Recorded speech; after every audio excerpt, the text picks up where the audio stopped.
187 representantes a la Cámara, 108 senadores. ¿Exacto? Mira que son cosas muy prácticas, pero alguien les puede preguntar eso. ¿Cuántos senadores hay hoy? ¿Cómo se eligen los senadores? Ahora les pregunto yo a ustedes, ¿qué funciones tiene el Senado? ¿Qué funciones tiene la Cámara? ¿Cuál es la función general del Congreso? ¿Cómo? ¿Qué es eso? ¿Qué más? Hacer las leyes, ¿qué más? ¿Qué? ¿Qué es la función constituyente? Ya, una función, reformar, modificar la Constitución política, función principal, primera. Segunda, ¿qué es legislativa?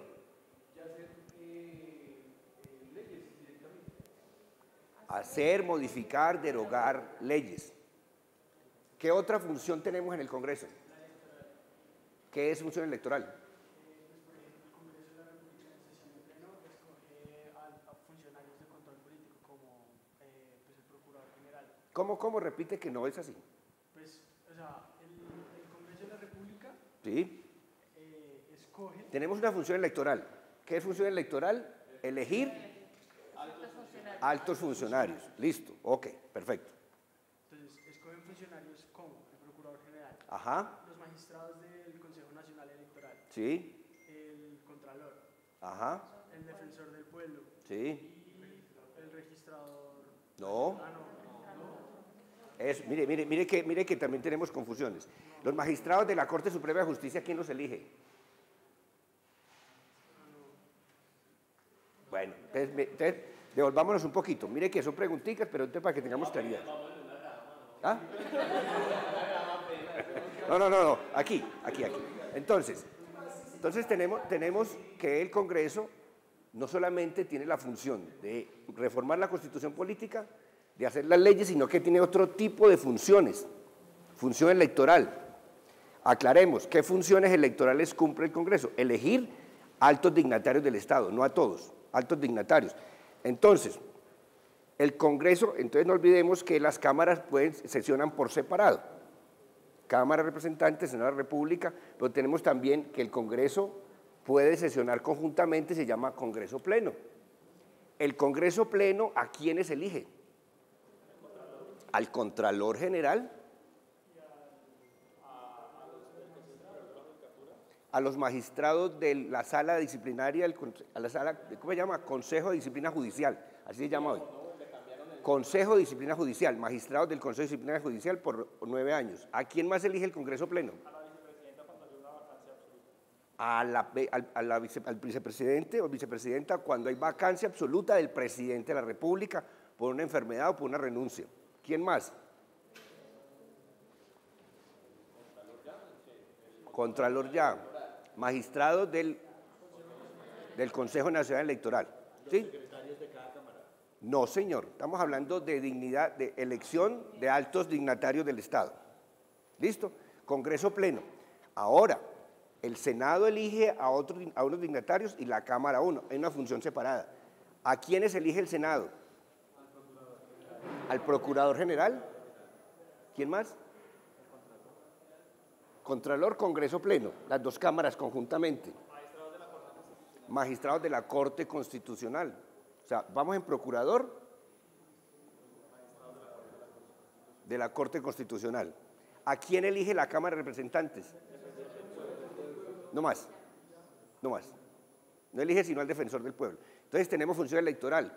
¿Qué otra función? Ya vamos en 3 funciones. Cuarta función. No las estoy poniendo en orden, sino ¿cuál nos acordamos? Cuarta función que ejerce el Congreso. Función judicial. Ya vamos a protocolo. Función judicial. ¿Qué es función judicial? La facultad que tiene para poder poner o juzgar a los mandatarios del Estado. El Congreso no juzga. No, por eso.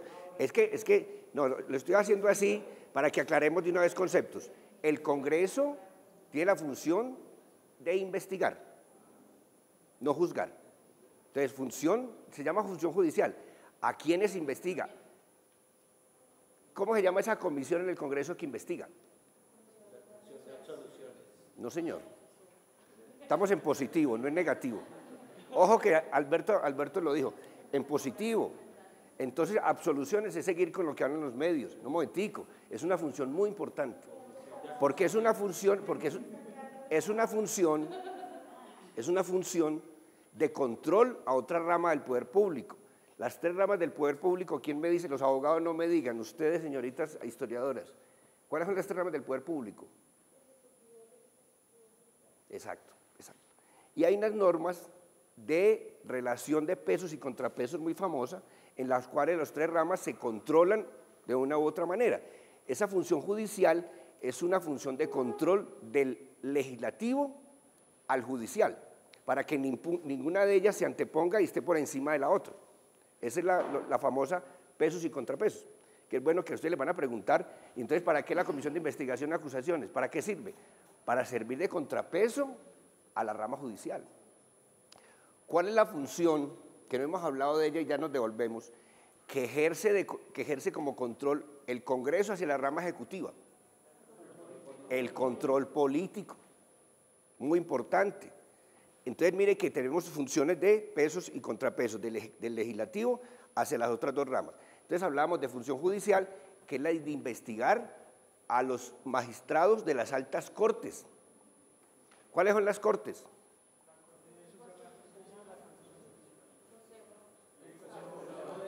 Consejo de Estado.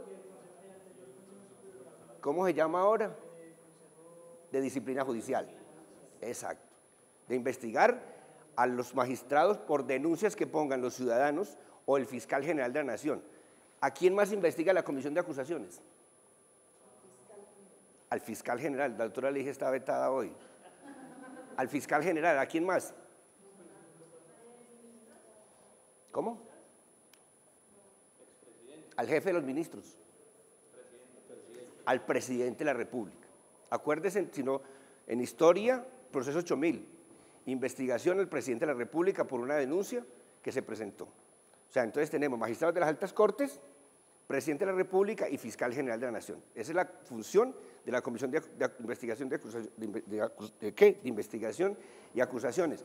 Rápidamente, en un minutico, si funciona.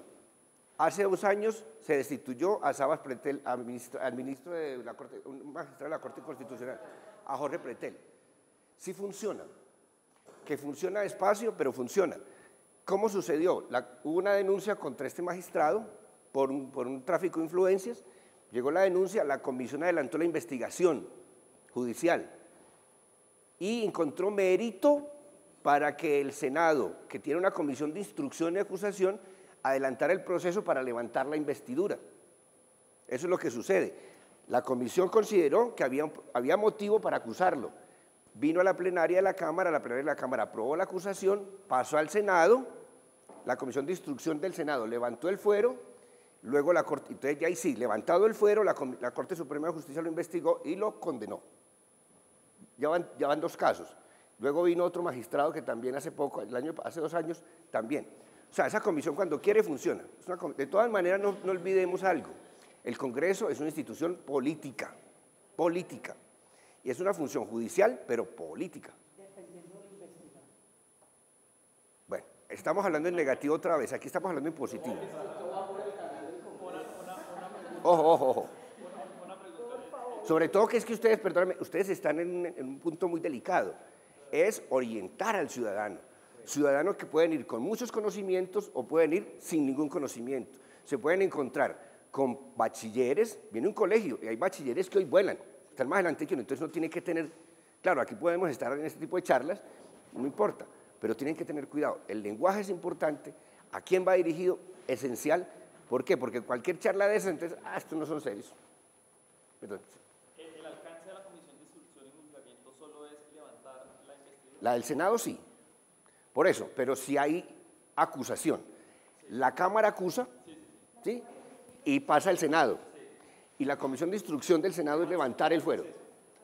Lo máximo que va a hacer es eso, levantar. Porque sigue siendo una decisión política, levantar el fuero.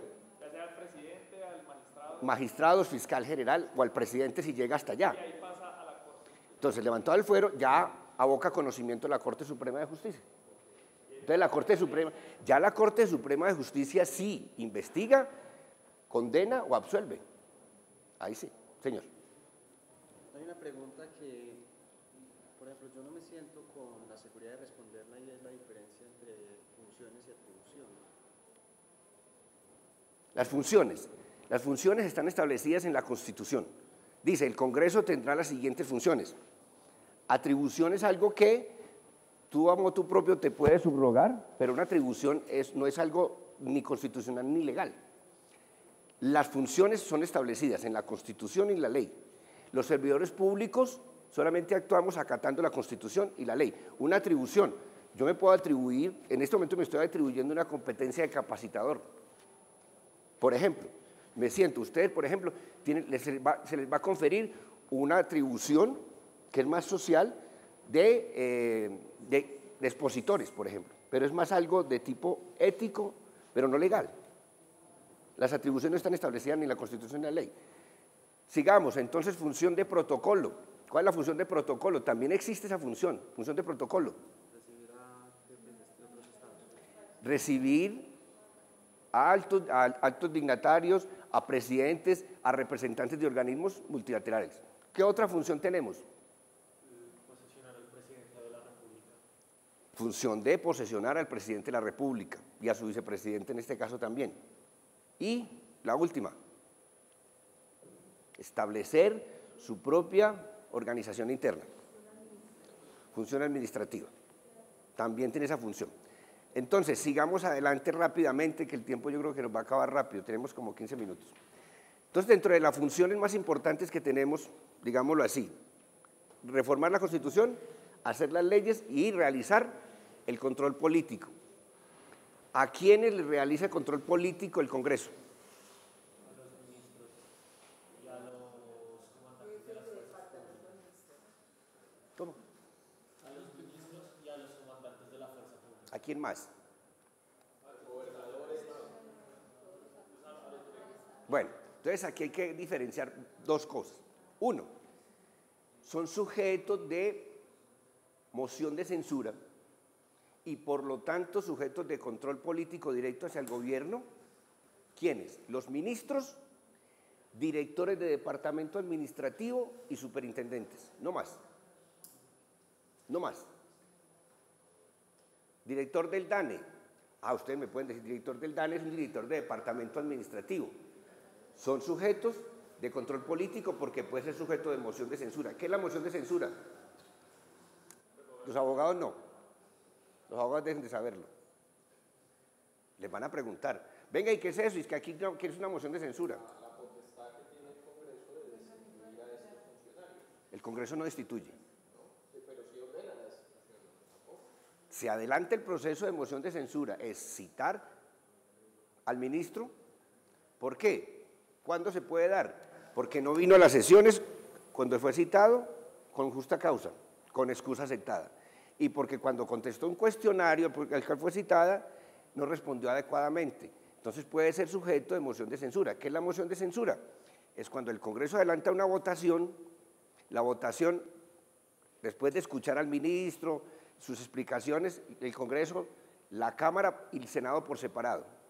Hasta el 2011 la moción de censura se aprobaba por el Congreso Pleno. A partir de 2011 cada Cámara lo podía hacer de manera separada. Llega la moción de censura, votaron y aprobaron la moción. ¿Qué sigue? Es que el ministro tiene que ser separado, pero el Congreso no separa. Es política. O sea, aprobamos la separación, el presidente de la República inmediatamente tiene que separar al ministro del cargo. ¿Por qué no se ha dado ninguna moción de censura hasta ahora? Porque yo les preguntaría eso a ustedes. ¿Por qué? Exacto. Ningún ministro deja que llegue hasta ese momento y renuncian antes de, porque sabe que no tiene los votos. Entonces, los otros servidores públicos, todos los servidores públicos pueden ser sujetos de control político. Los únicos que pueden ser sujetos de moción de censura son los ministros, directores y superintendentes. Entonces yo pregunto, y le van a preguntar, ¿cómo así? ¿Y entonces yo puedo citar al procurador?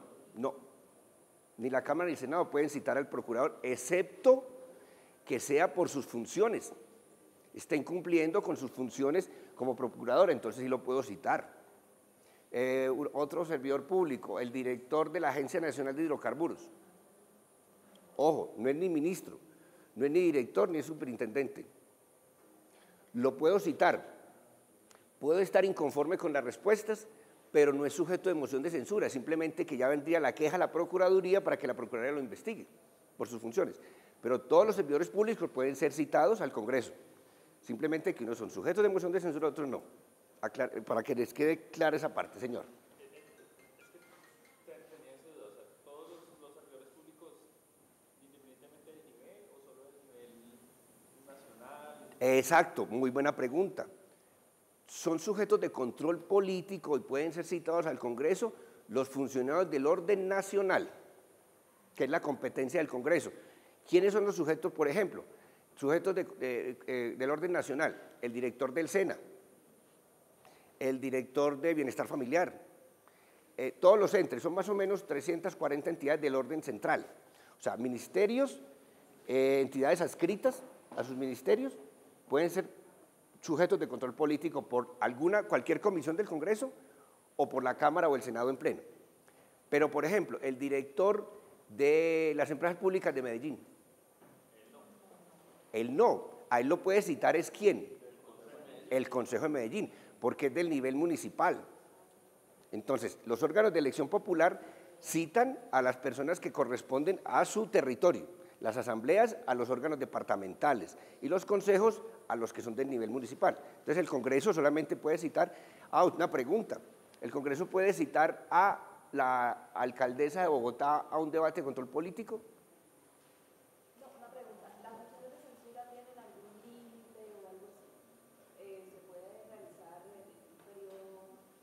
En cualquier momento puede promoverse una moción de censura, en cualquier momento, mientras que el Congreso esté en sesiones. Ahora, yo sigo mezclando temas. ¿Cuáles son los tiempos de sesiones del Congreso?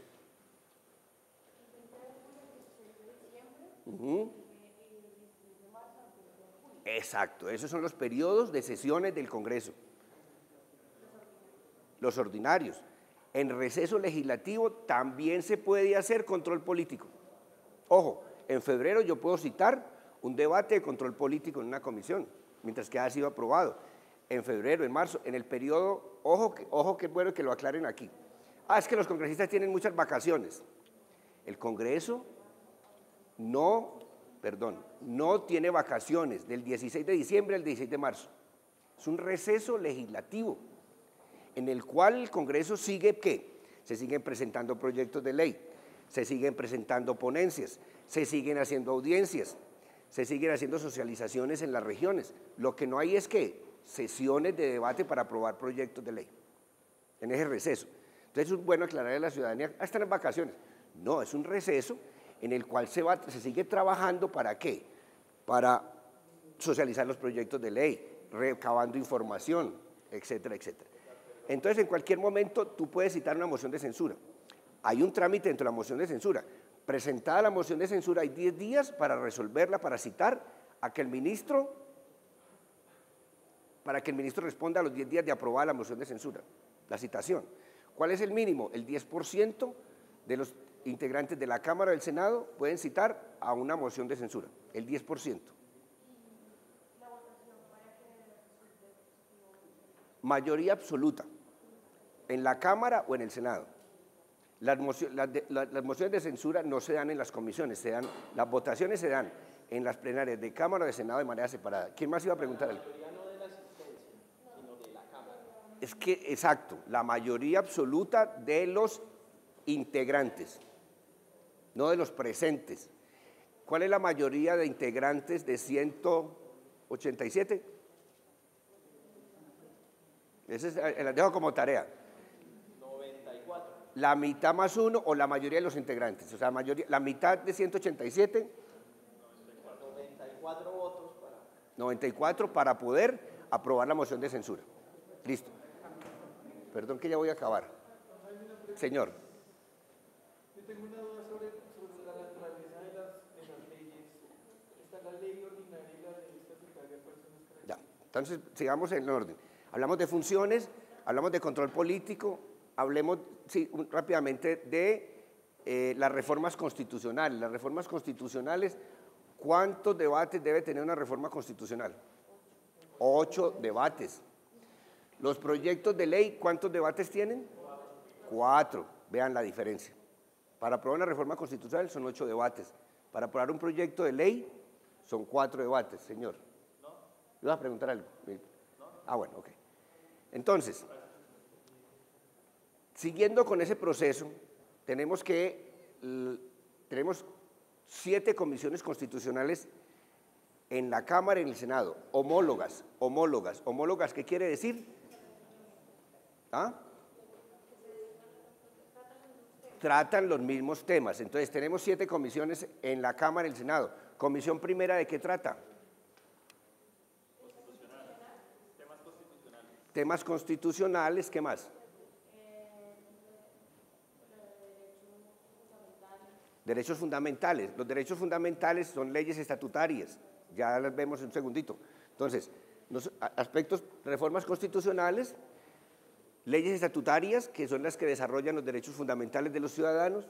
¿Qué más? Ordenamiento territorial. Tenemos la comisión segunda. Asuntos internacionales, fuerzas militares, comercio exterior.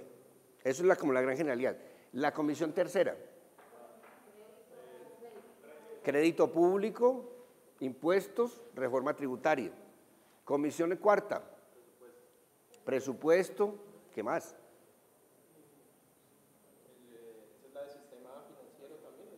Tercera. Sistema financiero, banca central, impuestos, tercera. Cuarta. Presupuesto, ¿qué más? Contratación administrativa. No, comisión quinta. Entonces, resuman eso en una cosa que llama recursos renovables y no renovables, medio ambiente.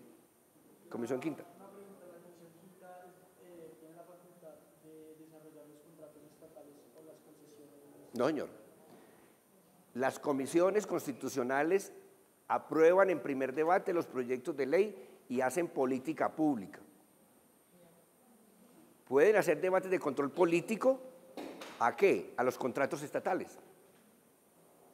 Entonces le hablaba de la comisión primera, también puede hacer política pública, la ley 80 donde se modificó, la de contratación administrativa en la comisión.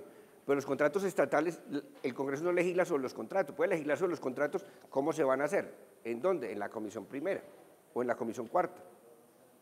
Señor. Cuando usted habla del concepto de política pública, ¿a qué se refiere puntualmente? En lo macro, o sea, el Congreso, por ejemplo, la Ley General de Educación, ¿qué es? Política pública en educación.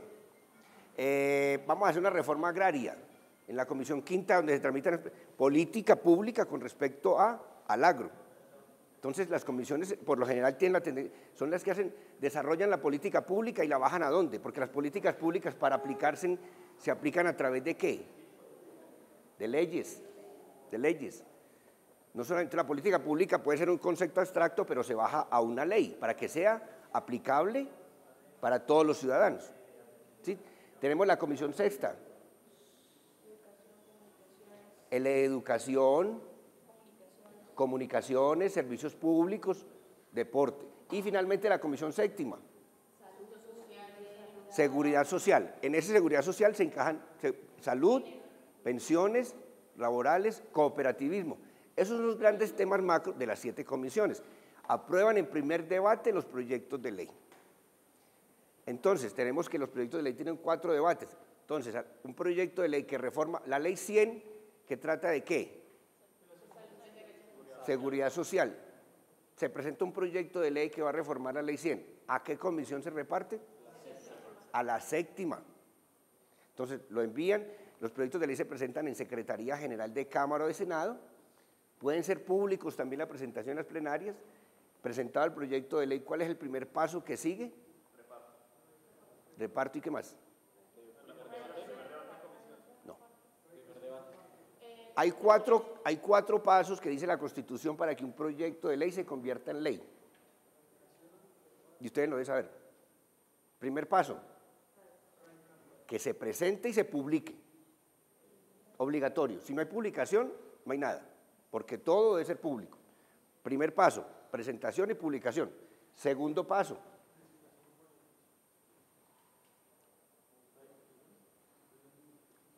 El artículo 167 de la Constitución dice 4 pasos generales. Segundo paso, que se aprueben las comisiones. Tercero,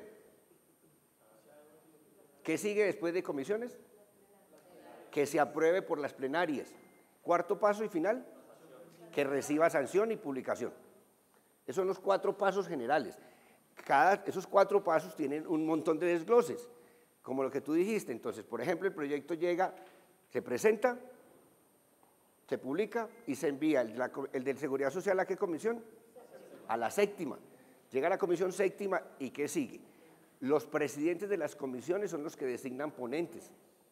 Se designan unos ponentes. Pueden ser 1, pueden ser 5, pueden ser 6. Ojalá que conozcan del tema. Se designan los ponentes se tomarán un tiempo, presentan la ponencia.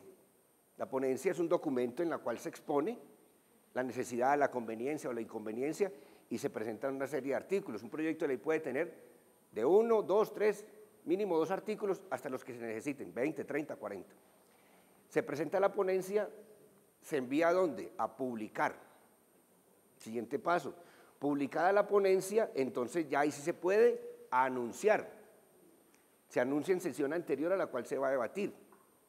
Se anuncia, ya publicada se anuncia y se convoca a la comisión para que lo debata. Se aprueba en comisión. Ahí mismo se nombran ponentes para segundo debate. ¿Segundo debate dónde se realiza? En la plenaria. Pueden ser los mismos ponentes. Se presenta la ponencia rápidamente, se envía a publicar y ya viene el debate en plenaria. El proyecto puede ser modificado o archivado en cualquiera de los 4 debates. Ya el debate es en plenaria, ya es más grande, ya participa todo el conjunto de la Cámara o del Senado. Aprobado, ya aprobado en segundo debate, ahí pasa a la otra Cámara. Entonces se aprobó en la Cámara de Representantes, supongamos, pasa a la Comisión Séptima de Senado, son homólogas. Los proyectos de ley que inician su trámite en la Comisión Quinta de Cámara pasan luego a la Comisión Plenaria y Comisión Quinta de Senado.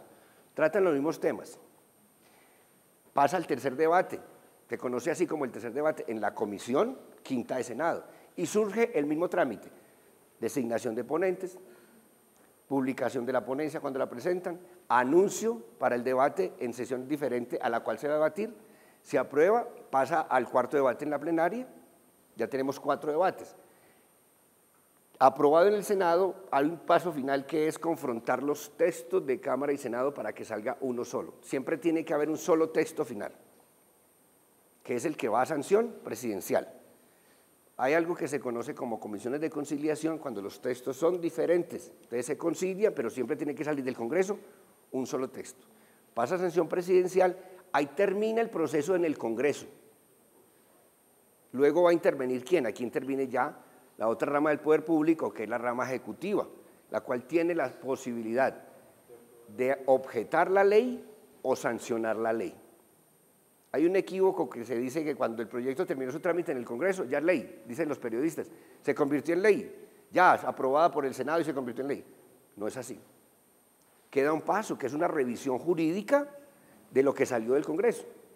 Revisión jurídica que es en 2 vías. Si cumplió con todo el trámite, ¿cuál es el trámite? Que se aprobó en la comisión competente, porque muchas veces se ha dado el caso que se aprueba en una comisión o se repartió a una comisión que no es la competente, pero no vamos a tener aquí en eso porque nos haríamos muy largos. Entonces, la Oficina Jurídica de la Presidencia hace una revisión de trámite, si cumplió con todo el trámite que establece el reglamento del Congreso y la Constitución, y hay una revisión material que ningún artículo contradiga la Constitución política. Entonces tiene 2 salidas, objetar el proyecto de ley porque encontró algún vicio, un trámite, o porque viola, según la Oficina Jurídica, el artículo 5 del proyecto de ley viola la Constitución política. Devuelve con objeción y el Congreso tendrá que insistir rechazando o aceptando. Si el Congreso rechaza la objeción, aquí interviene la otra rama del poder público, que es la rama judicial a través de la Corte Constitucional, quien tiene la última palabra.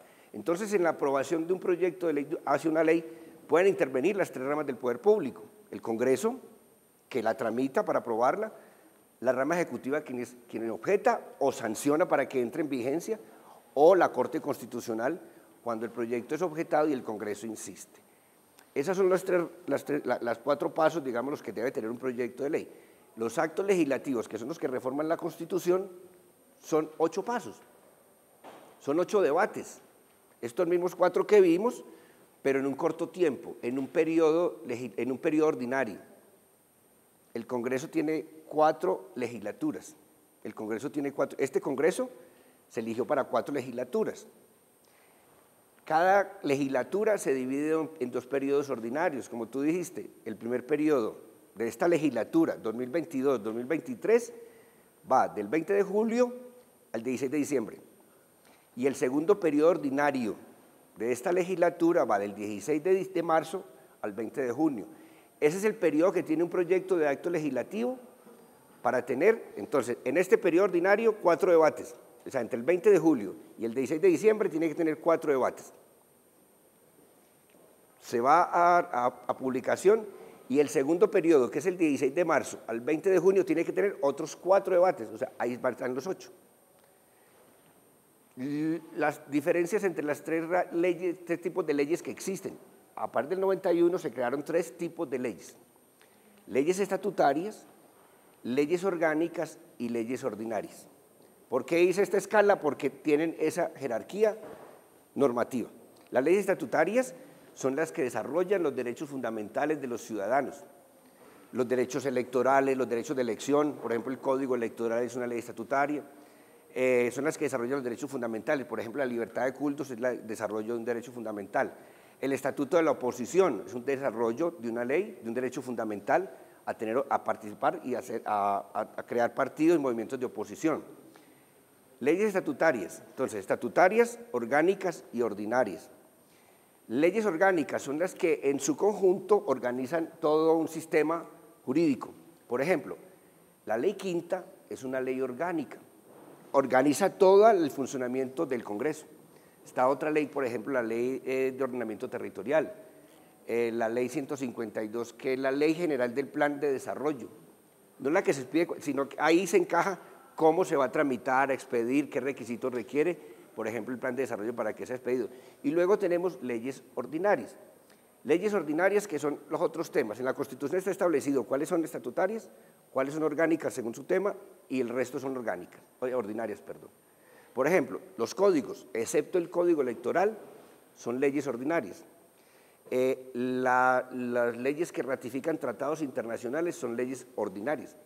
¿Cuál es la gran diferencia entonces además de esto? Primero, los temas que tratan.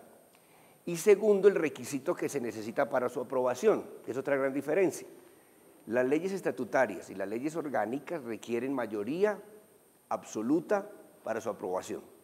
¿Cuál es la mayoría absoluta? Recordémoslo, la mayoría de votos de los integrantes. Y las leyes ordinarias, ¿cuáles son leyes ordinarias? Entonces también recordando, las leyes que crean impuestos, la reforma tributaria, la ley del presupuesto general de la Nación que se va a aprobar antes del 20 de octubre, la creación de una tasa parafiscal, de una estampilla, las leyes de honores, las leyes, el Código de Tránsito, la Ley 100, por ejemplo, la reforma de la Ley 100, son leyes ordinarias. Esas requieren para su aprobación mayoría simple. La mayoría simple es la mitad o la mayoría de los votos de los asistentes a una sesión. Esas son las 3 diferencias a grandes rasgos de estas 3 tipos de leyes, pero en el reglamento están bien establecidas. ¿Qué preguntas hay? Eso es como así, a grosso modo, como lo más importante o trascendental, digámoslo, que uno debe saber para una visita, como lo más clave, digámoslo, para que recuerde y anote. Si por ejemplo nos preguntan y nos dicen, ¿cuándo se estableció el quórum para aprobar una ley y algo así? Entonces, no olvidemos, entonces vámonos a una asamblea de copropiedad. Hagamos ese ejemplo con una asamblea de copropiedad fácilmente. Una asamblea de copropiedad para iniciar una sesión que necesita. Hay 2 tipos de quórum en cualquier reunión.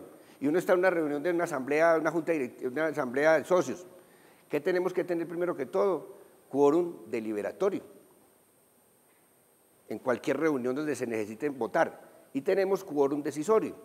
Entonces, primero establecemos un quórum deliberatorio que en el Congreso, cualquier sesión que se va a realizar, tanto en plenarias como en las comisiones, hay que establecer, para comenzar a deliberar, es el quórum deliberatorio. El quórum deliberatorio es la 4ª parte de los integrantes.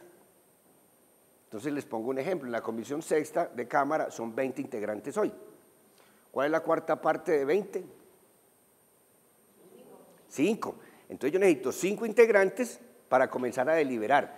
¿Qué es comenzar a deliberar? Leer el orden del día, esperar que se conforme el quórum decisorio. Entonces leo el orden del día, primero someto a consideración el orden del día, no lo puedo aprobar.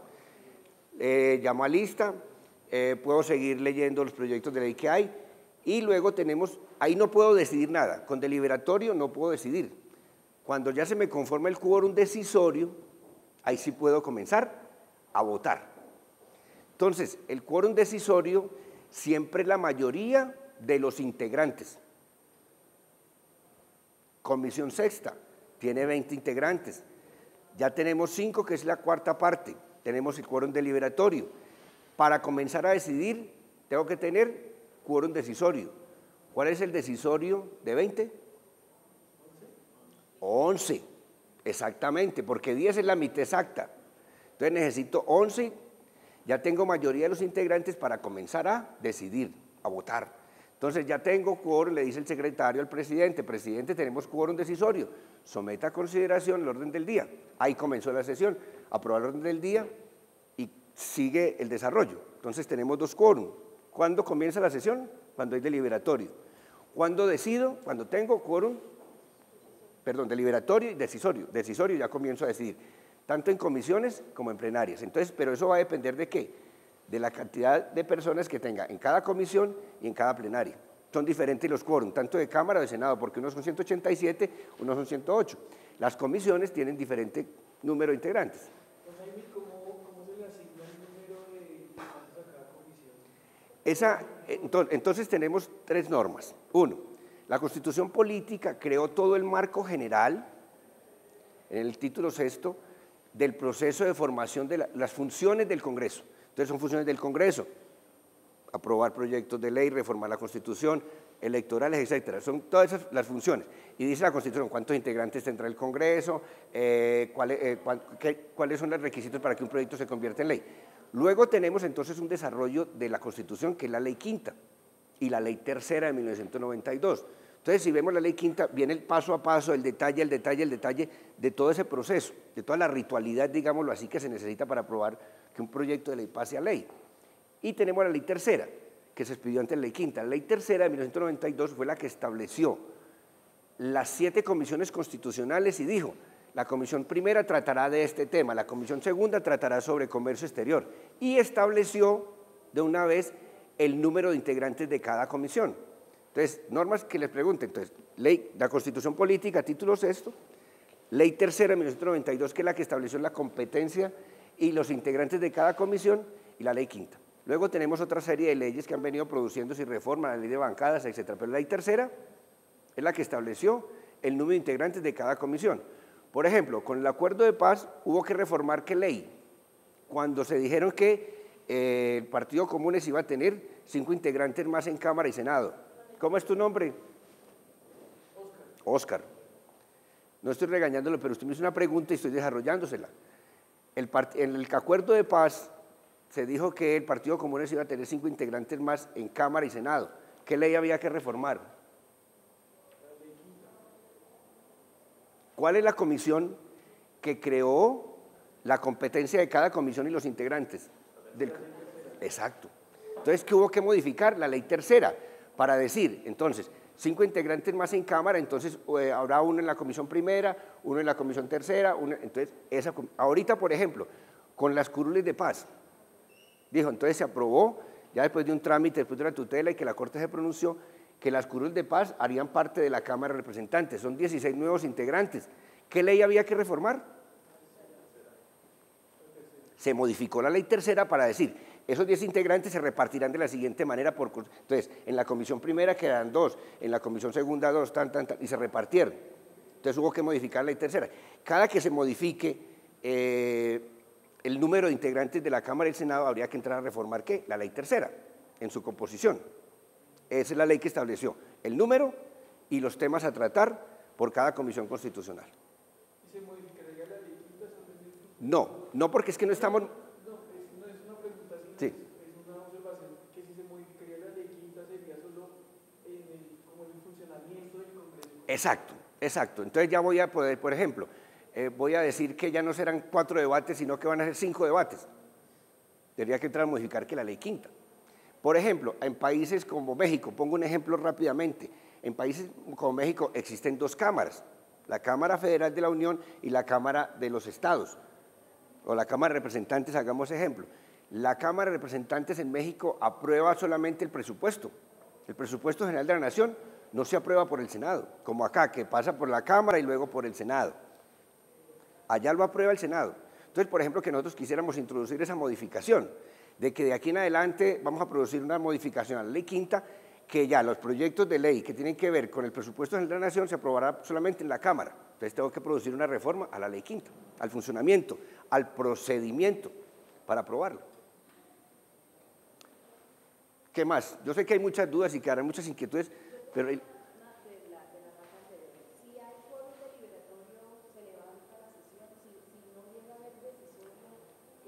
Entonces tenemos deliberatorio, ¿sí? Ya ha transcurrido 1 hora y no se conformó el decisorio. ¿Qué sucede? Se puede levantar la sesión. ¿A criterio de quién? Del presidente de la comisión. Transcurrida 1 hora de iniciar una sesión y no se conforma el decisorio, un congresista puede decir, permiso, pasa 1 hora, me retiro, no le pueden poner fallo. Entonces está en la sesión y no se conforma el decisorio, se levanta la sesión y se convoca para mañana, vamos a volver a citar, a ver, muchas veces pasa eso, no se conforma el decisorio, por lo tanto, si no se conforma el decisorio, no se puede aprobar el orden del día, no hay sesión, hay que levantar. ¿Qué otras dudas? Yo sé que hay muchas dudas, pero ahí los dejo como salpicados, esa es la idea, que quedan salpicados, ahí está el manual, en la cartilla hay más o menos está el desarrollo del proceso de formación de la ley, pero eso es más o menos por encima. Por ejemplo, cuando se lleva un proceso de investigación contra un congresista, ¿en qué momento se puede decir que se le aplica la silla vacía al partido político en este caso? Silla vacía, ¿qué es la silla vacía? Les van a preguntar mucho. Oiga, ¿cómo así que silla vacía? La silla vacía se crea para castigar al partido político. ¿Cuándo? Cuando un congresista es acusado o es condenado por cometer delitos. 1, por narcotráfico. 2, por pertenecer o haber participado en la creación de grupos al margen de la ley, grupos subversivos. Por delitos contra el sufragio público, contra el sufragio electoral. Y delitos contra, delitos de... se me fue la última, delitos contra la administración... no, lesa humanidad, de lesa humanidad, o sea, la conformación de grupos al margen de la ley ya está incluido. Se me fue. Eso es delitos contra el sufragio electoral. Lo que está acusado el senador Mario Castaño, que todavía es senador. Corrupción. Delitos contra el erario público. Entonces, contra la administración pública. Entonces, una persona acusada contra ese, ¿cuándo se da la silla vacía? Por ejemplo, al senador Mario Castaño hoy todavía no se le ha decretado la silla vacía, no ha sido condenado. Cuando se condene, se decreta la silla vacía, ¿qué significa? Que el Congreso, el Senado en este caso, pierde un integrante. Entonces ya no van a ser 108, sino 107. Y eso, 107, y eso afecta, eso va a seguir afectando el quórum y las mayorías. Entonces ya no puedo contar sobre 108, sino sobre 107, y así de esa manera. Entonces, perdóname, silla vacía es eso, que el partido político se castiga y ya no se puede reemplazar. Por ejemplo, ¿cuándo se puede reemplazar un congresista? ¿Cuando renuncia qué? Cuando renuncia, pero de manera definitiva. ¿Qué es eso? ¿Cómo se llama eso? Pérdida de investidura. Pérdida de investidura me da lugar a ser reemplazado. Pérdida de investidura es un proceso disciplinario que adelanta el Consejo de Estado. Le quitan la investidura y puede ser reemplazado por otro congresista.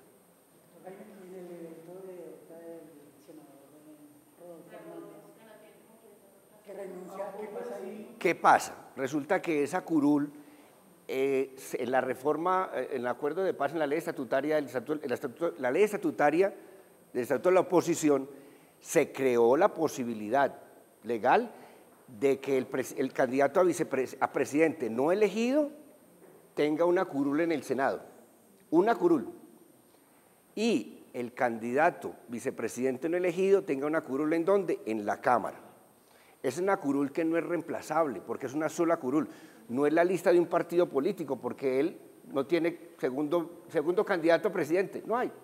Él se retira y esa curul se perdió. Entonces también se va a disminuir el número de Senado. ¿Qué fue lo que pasó con Ángela? ¿Ah? Después del 24 vamos a hacer 107 senadores. ¿Cómo? Que después del 24 de octubre serán 107 senadores. Exacto. Y en la medida, por ejemplo, que se dé silla vacía, se baja. Y, por ejemplo, el senador Mario Castaño es integrante de la Comisión Tercera. De la Comisión Tercera, el Senado en general y la Comisión Tercera pierde una curul. Entonces ya me va a modificar el quórum y las mayorías que requiero para aprobar. Sí, claro. ¿Alguna cosa? ¿Tú ibas a decir algo? Es que estaba haciendo el comentario que es paradójica ese tipo de la silla vacía, porque por un lado está castigando al partido, no puede reemplazar. Pero también está castigando en el ejercicio de la función total del Congreso de la República en su función de representación del pueblo, porque al no tener una persona que haya cumplido una falta por irresponsabilidad de él, está castigando a todos. Claro, los que votaron por él. El funcionamiento del Congreso no, el Congreso por ahí está la figura. Reduce, simplemente se reduce el quórum requerido y las mayorías para aprobar un determinado tema. Se castiga al partido y se castiga al electorado que votó por él. Eso sí es cierto. Yo tengo una pregunta. ¿Hay un número mínimo por de integrantes de las ambas cámaras? Por ejemplo. Sí, está establecida. Si, se dice, llegar el momento que una comisión o la plenaria se den tantas sillas vacías y tantos impedimentos, tantas sillas vacías, que ya no haya posibilidad de establecer una mayoría, hay que convocar unas elecciones. Se puede dar el caso. Por ejemplo, en una comisión de 20, yo parto el ejemplo de la comisión sexta así rápido, tiene 20, supongamos que hay una silla vacía, entonces ya son 19. Hay una figura que se llama los impedimentos. Los impedimentos es cuando un congresista declara un impedimento o un conflicto de interés por el cual no puede votar X tema, por ejemplo, en el de reforma tributaria. Y ese impedimento se ha aceptado por el pleno de la comisión. Entonces, un impedimento, entonces si acepta un impedimento ya no son 19, sino 18, porque ya no puede ni participar ni votar. Entonces ya vamos 18. Y si tengo 6 impedimentos y se los aceptan, entonces vamos. Tengo que tener mínimo 11. Llegue el caso que tengo 10, no puedo sesionar. Habría que hacer una recomposición del Congreso, llegado a ese caso. Entonces, por ejemplo, llega el caso, estamos votando en la comisión sexta algo, tengo 10, no puedo votar, yo tengo quórum, no tengo quórum decisorio, no lo puedo conformar. Entonces, se estancaría la comisión sexta, por ejemplo, en ese caso. Se da ese caso mucho más en los consejos y las asambleas. No olvidemos que los consejos y las asambleas no tienen sino una sola comisión y plenaria. Digamos los que no tienen sino una sola cámara, comisiones y plenaria en los consejos. Entonces, por ejemplo, sí se establece la norma más precisa para ellos. En el momento que se dé que los consejos o las asambleas queden con menos de la mitad de los integrantes, hay que llamar a unas nuevas elecciones para poder conformarlo nuevamente, en ese caso. El Congreso muy difícilmente se puede dar. Señor. No, hay dos preguntas como siempre muy elementales que uno escucha dentro de las visitas y es ¿por qué esa ubicación en plenaria de los congresistas? O sea, si eso está reglamentado o simplemente es una decisión política que ellos digamos se ubiquen aquí, ellos siempre preguntan como dónde se ubican los más famosos, ¿dónde se hace tal y por qué se hace ahí? Y es que él decidió hacerse ahí. Sí. Y la otra es respecto a las comisiones. Ellos cómo hacen para integrar las comisiones. O sea, me nos pregunta aquí si ellos pueden cambiar, digamos, si él dijo que quería estar este año aquí, el otro año puede cambiar de comisión. Esas dos. No olvidemos una cosa importante acá para comenzar por la segunda. ¿Qué requisitos se necesita para ser congresista? Primero, senador. Ya uno. 30 años y la otra. Ser colombiano de nacimiento para ser senador. Y para ser representante de la Cámara. Y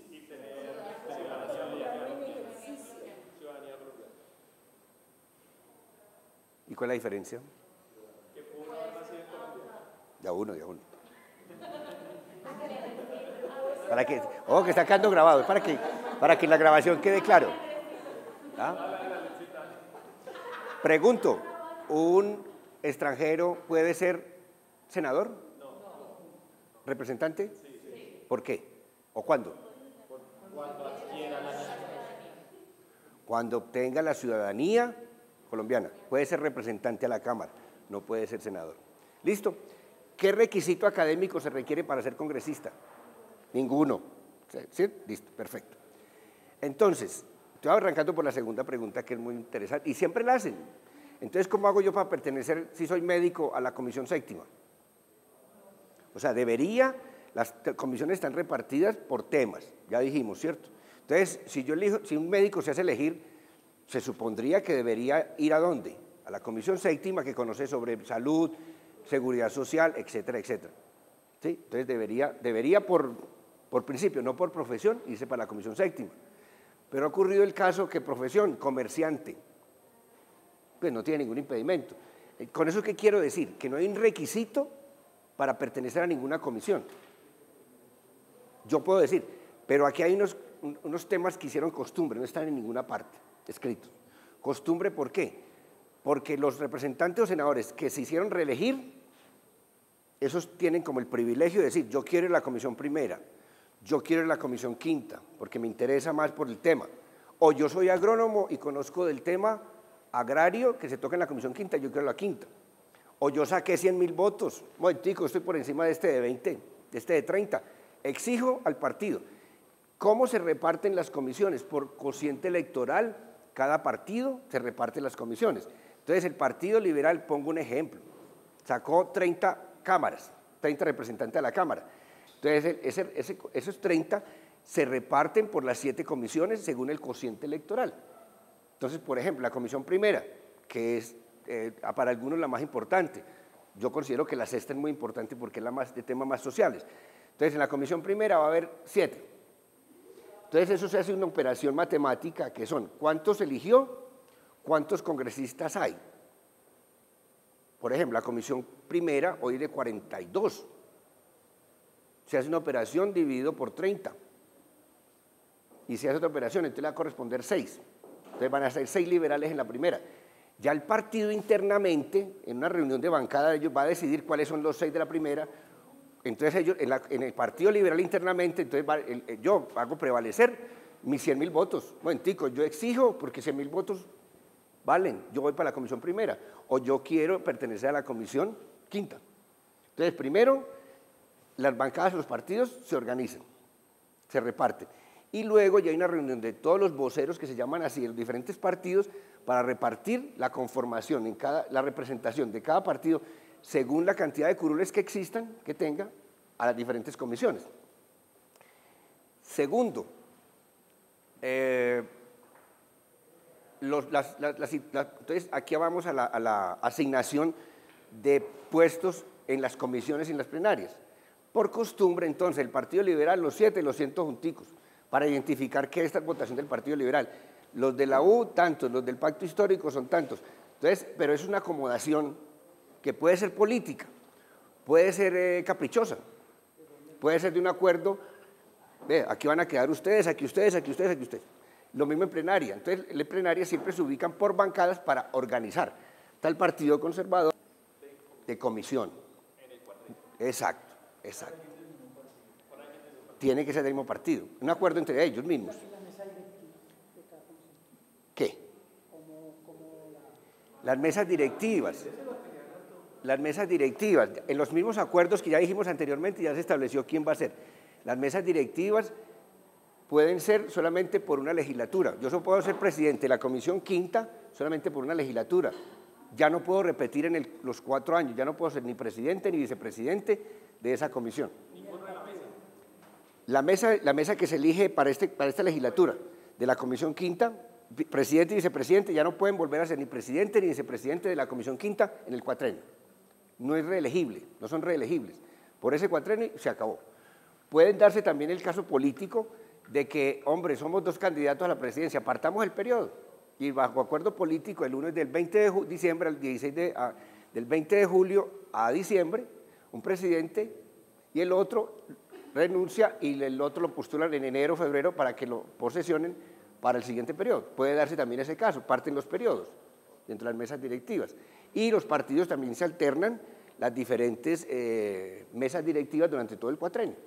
Entonces vamos a encontrar que, por ejemplo, el pacto histórico le corresponde a la presidencia del Senado, primera legislatura, la segunda, no recuerdo a quién, pero es de otro partido, a los liberales, la tercera, no sé de quién, de la U, creo, no sé, y el cuarto periodo creo que es del Partido Conservador. Los partidos se alternan en las mesas directivas en acuerdos políticos que se hacen. Eso no lo vas a encontrar en ninguna norma. ¿Dónde está eso? No, son acuerdos políticos para la representación, que todos tengan representación en la plenaria y en las plenarias y en las mesas directivas durante los 4 años. Todo lo que ustedes acaban de escuchar aquí al doctor Jaime Sepúlveda es un diplomado de 80 horas que puede resumir en 1 hora 10 minutos. Así que... Muchas gracias. Gracias. Listo. Ahí quedaron muchas dudas, ojalá que les queden muchas dudas, que es la gracia, que queden dudas, uy, me falta esto. Y que... Pero muy chévere porque se hicieron las preguntas que nos hacen y lo recogimos en las visitas guiadas. Eso me gustó, Andrés, porque nos acordamos de muchas preguntas que nos hacen. Una cosa que les pueden preguntar, muy a propósito del Congreso. Antes del 91, los congresistas no eran servidores públicos. Podían ejercer su profesión. En la constituyente se da un debate. Hombre, sería muy importante que los congresistas se dediquen de tiempo completo a esa función, de representar al ciudadano en el Congreso, de tiempo completo. Entonces se vuelven servidores públicos con todas las responsabilidades que eso acarrea. Y por eso se dijo que es muy bueno que ustedes lo sepan. Entonces se dijo, como no pueden volver a ser médicos, pongámosles un salario bueno, que equipare, porque se van a dedicar a esto, ya no pueden ejercer una profesión de ingenieros, los que tienen profesión o médicos, porque no pueden, es una incompatibilidad. Entonces, ¿qué dijeron? Pongámosles un salario para que se dediquen de tiempo completo a esto. Entonces, ustedes les preguntan, es que ganan mucha plata. Eso no es tan cierto. Lo que pasa es que siempre si comparamos un salario de congresista con un salario, perdónenme la expresión, de un obrero, que es un salario mínimo, pues claro, hay una diferencia sí. Pero eso no significa, pero eso tiene su explicación, todo tiene su razón de ser. ¿Por qué? ¿Cuánto, un congresista dedicarse tiempo completo a esto, los asesores, para eso tienen también su grupo de asesores, no puede volver a ejercer su profesión. Hay un proyecto de ley que se presentó y que para que los congresistas se dediquen otra vez a su profesión y bajemos el salario.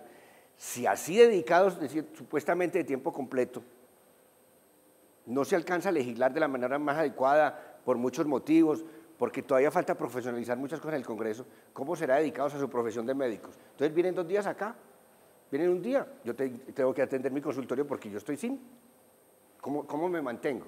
Entonces mire que todo tiene su razón de ser y su explicación, y es algo que también les van a preguntar. Total, toman tiempo, están diciendo, ¿por qué ese salario tan alto? Eso tiene su razón de ser, hay que explicarlo también. ¿Por qué no? Porque sí, porque yo necesito un salario, bueno, no, un momentico, eso tampoco es tan...